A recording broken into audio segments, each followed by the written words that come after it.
ಇನ್ನು ಮೈಸೂರಿನಲ್ಲಿ ಸರ್ಕಾರ ಶಕ್ತಿ ಪ್ರದರ್ಶನ ನಡೀತಿದ್ರೆ ಇತ್ತ ಬಿಜೆಪಿ ಮತ್ತು ಕಾಂಗ್ರೆಸ್ ನಾಯಕರ ಮಧ್ಯೆ ಅನುದಾನ ಜಟಾಪಟಿ ಶುರುವಾಗಿದೆ. ಕೇವಲ ಕಾಂಗ್ರೆಸ್ ಶಾಸಕರಿಗೆ ಅನುದಾನ ನೀಡಲಾಗಿದೆ, ಕಡಿಮೆ ಅನುದಾನ ನೀಡಲಾಗಿದೆ ಅಂತ ಬಿಜೆಪಿ ಆರೋಪ ಮಾಡ್ತಾ ಇದೆ. ಆ ಆರೋಪವನ್ನ ಕೈ ನಾಯಕರು ತಳ್ಳಿ ಹಾಕಿದ್ದಾರೆ.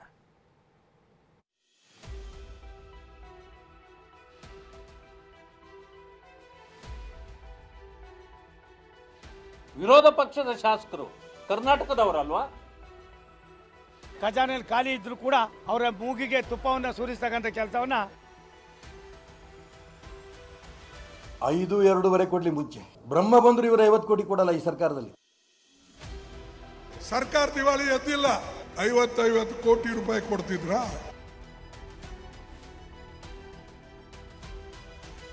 ಕೈಗೆ 50 ಕೋಟಿ, ಬಿಜೆಪಿಗೆ 25 ಕೋಟಿ. ಶಾಸಕರಿಗೆ ವಿಶೇಷ ಅನುದಾನ ಘೋಷಿಸಿದ ಸರ್ಕಾರಕ್ಕೆ ಕೇಸರಿ ಕಲಿಗಳ ಚಾಟಿ. ನೀವಿದ್ದಾಗಲೂ ಕಡಿಮೆನೆ ಕೊಟ್ಟಿದ್ರಿ ಅಂತ ಪರಮೇಶ್ವರ್ ಡಿಚ್ಚಿ. ಮೈಸೂರಿನಲ್ಲಿ ಶಕ್ತಿ ಪ್ರದರ್ಶನಕ್ಕೂ ಮುನ್ನ ಸಿಎಂ ಸಿದ್ದರಾಮಯ್ಯ ಶಾಸಕರಿಗೆ ವಿಶೇಷ ಅನುದಾನ ಘೋಷಿಸಿದ್ದಾರೆ. ಇದೇ ಅನುದಾನದ ವಿಚಾರ ಜಟಾಪಟಿಗೆ ಕಾರಣವಾಗಿದೆ. ಕಾಂಗ್ರೆಸ್ ಶಾಸಕರಿಗೆ 50 ಕೋಟಿ, ವಿಪಕ್ಷ ಶಾಸಕರಿಗೆ 25 ಕೋಟಿ. ಕಾಂಗ್ರೆಸ್ ಬಿಜೆಪಿ ನಾಯಕರ ಮಧ್ಯೆ ಶುರುವಾಯಿತು ಅನುದಾನ ಫೈಟ್. ಕ್ಷೇತ್ರದ ಅಭಿವೃದ್ಧಿಗೆ ಅನುದಾನ ಸಿಗ್ತಿಲ್ಲ ಅಂತ ಕಾಂಗ್ರೆಸ್ ಶಾಸಕರೇ ಸಿಟ್ಟಾಗಿದ್ರು. ಶಾಸಕರ ಸಿಟ್ಟು ತಣಿಸಲು ರಾಜ್ಯ ಕಾಂಗ್ರೆಸ್ ಉಸ್ತುವಾರಿ ರಣದೀಪ್ ಸಿಂಗ್ ಸುರ್ಜೇವಾಲಾ ಸರಣಿ ಸಭೆ ನಡೆಸಿ ಶಾಸಕರಿಂದ ಅಹವಾಲು ಸ್ವೀಕರಿಸಿದ್ರು. ಇದಾದ ಬಳಿಕ ಮೈಸೂರಿನಲ್ಲಿ ಸರ್ಕಾರದ ಸಾಧನಾ ಸಮಾವೇಶ ಆರಂಭಕ್ಕೂ ಮುನ್ನವೇ ಶಾಸಕರಿಗೆ ತಲಾ 50 ಕೋಟಿ ಅನುದಾನ ನೀಡೋದಾಗಿ ಸಿಎಂ ಸಿದ್ದರಾಮಯ್ಯ ಘೋಷಿಸಿದ್ದಾರೆ. ಇದೇ ಈಗ ರಾಜಕೀಯ ಬಡಿದಾಟಕ್ಕೆ ವೇದಿಕೆಯಾಗಿದೆ. ಕಾಂಗ್ರೆಸ್ ಶಾಸಕರಿಗಷ್ಟೇ ಅನುದಾನ ಕೊಡ್ತಿದ್ದಾರೆ ಅಂತ ವಿಪಕ್ಷ ಆರೋಪ. ವಿಪಕ್ಷ ಶಾಸಕರು ಕರ್ನಾಟಕದ ಶಾಸಕರಲ್ವಾ ಅಂತ ಛಲವಾದಿ ಪ್ರಶ್ನೆ. ಸಿಎಂ ಸಿದ್ದರಾಮಯ್ಯ ಹೊರಡಿಸಿರೋ ಈ ಅನುದಾನ ಆದೇಶ ಪತ್ರದಲ್ಲಿ ಯಾರಿಗೆ ಎಷ್ಟು, ಯಾವ ಶಾಸಕರಿಗೆ ಎಷ್ಟು ಎಂಬ ಬಗ್ಗೆ ಉಲ್ಲೇಖವಿಲ್ಲ. ಆದರೆ ಈ ಬಗ್ಗೆ ಪ್ರತಿಕ್ರಿಯಿಸಿರೋ ವಿಧಾನ ಪರಿಷತ್ ವಿಪಕ್ಷ ನಾಯಕ ಛಲವಾದಿ ನಾರಾಯಣಸ್ವಾಮಿ ಕಾಂಗ್ರೆಸ್ ಶಾಸಕರಿಗಷ್ಟೇ ಅನುದಾನ ಕೊಡ್ತಿದ್ದಾರೆ, ವಿಪಕ್ಷ ಶಾಸಕರು ಕರ್ನಾಟಕದವರಲ್ವಾ ಅಂತ ಪ್ರಶ್ನಿಸಿದ್ದಾರೆ. ಜೆಡಿಎಲ್ಪಿ ನಾಯಕ ಸುರೇಶ್ ಬಾಬು ಕಾಂಗ್ರೆಸ್ ಶಾಸಕರಿಗೆ 50 ಕೋಟಿ, ಬಿಜೆಪಿಯವರಿಗೆ 25 ಕೋಟಿ, ಜೆಡಿಎಸ್ಗೆ ಕೊಟ್ಟಿಲ್ಲ ಅಂತ ಬಾಂಬ್ ಹಾಕಿದ್ದಾರೆ. 50 ಕೋಟಿ ಒಂದೊಂದು ಕ್ಷೇತ್ರಕ್ಕೆ ಬಿಡುಗಡೆ ಮಾಡ್ತೇನೆ ಅಂತ ಯಾರಿಗೆ ಹೇಳಿರೋದು? ಇದು ಕೇವಲ ಕಾಂಗ್ರೆಸ್ ಶಾಸಕರು. ವಿರೋಧ ಪಕ್ಷದ ಶಾಸಕರು ಕರ್ನಾಟಕದವರಲ್ವಾ? ಆ ಕ್ಷೇತ್ರಗಳಿಗೆ ಅಭಿವೃದ್ಧಿ ಬೇಕಿಲ್ವಾ?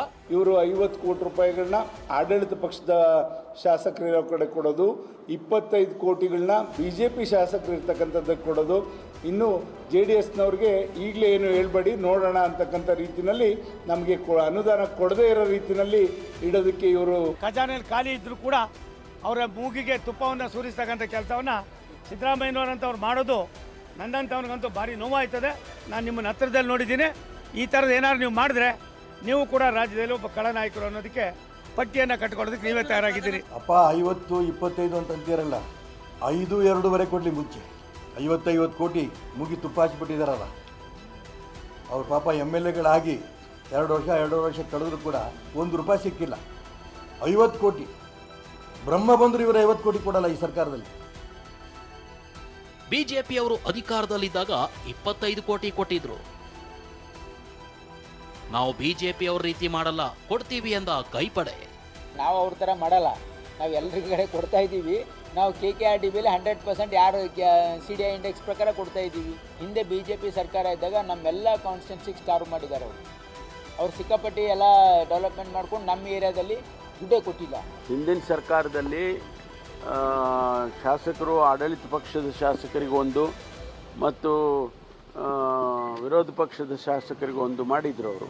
ಈಗ ನಮಗೆಲ್ಲ ಕೊಟ್ಟರಲ್ಲ, ಅವರ ಶಾಸಕರಿಗೆ 50 ಕೋಟಿ ಕೊಟ್ಟಿದ್ರು, ನಮಗೆಲ್ಲ 25 ಕೋಟಿ, 20 ಕೋಟಿ, 10 ಕೋಟಿ ಹಿಂಗೆಲ್ಲ ಕೊಟ್ಟಿದ್ರು.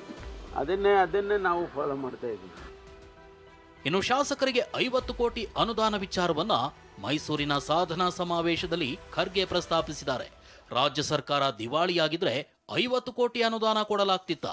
ಮೋದಿಯವರೇ ಕರ್ನಾಟಕಕ್ಕೆ ಬಂದು ನೋಡಿ ಅಂತ ಗುಡುಗಿದ್ದಾರೆ. ಸರ್ಕಾರ ದಿವಾಳಿ ಎದ್ದಿಲ್ಲ.